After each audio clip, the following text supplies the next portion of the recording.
Hey guys, buckle up. Tonight we're diving into one of the most untouchable chapters in Islamic history.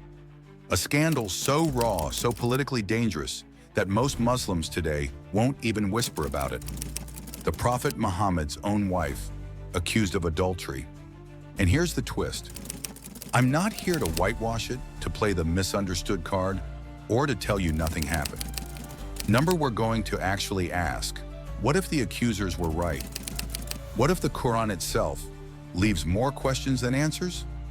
Before we jump in, smash that like button if you think truth should never be off limits, and let me know in the comments. Should religious figures be above scrutiny?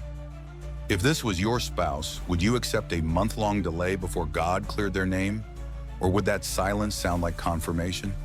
Picture it, Arabia, a convoy of dust and camels, heat shimmering off the sand like God's own frying pan. The Prophet's army is on the move, and Aisha, young, beautiful, and notoriously spirited, is traveling with them. One night she leaves the caravan to relieve herself, their words, not mine. When she returns, oops, the army has moved on without her, left alone in the wilderness.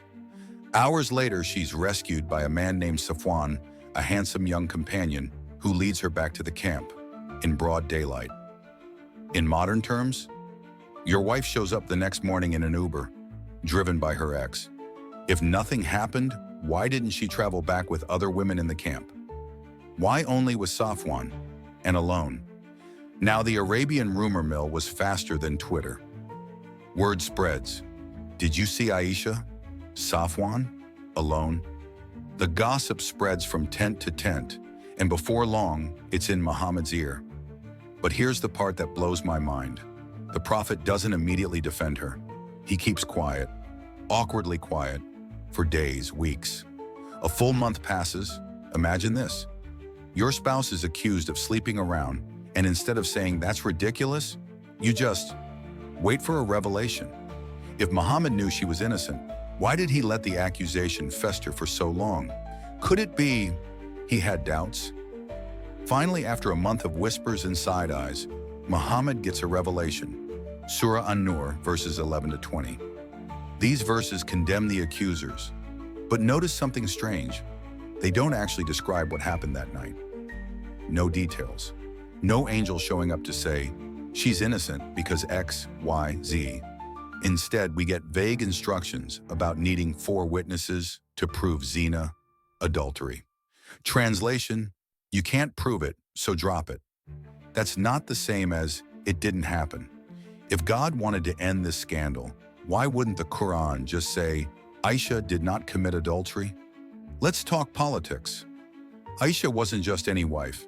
She was the daughter of Abu Bakr, Muhammad's closest friend and future caliph. Clearing her name wasn't just about personal honor.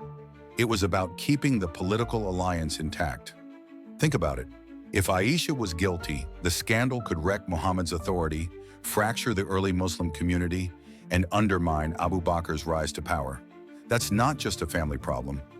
That's a national crisis. So was the revelation from God or a convenient political tool? How many times in history have leaders used religion to shield themselves from scandal? Here's another kicker.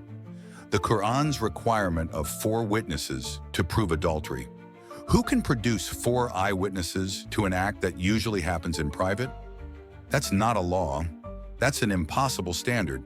It's like saying, sure, you can prove your neighbor robbed you, but only if 4 people saw it happen, live, in HD. In practice, this meant no one could ever convict Aisha, guilty or not.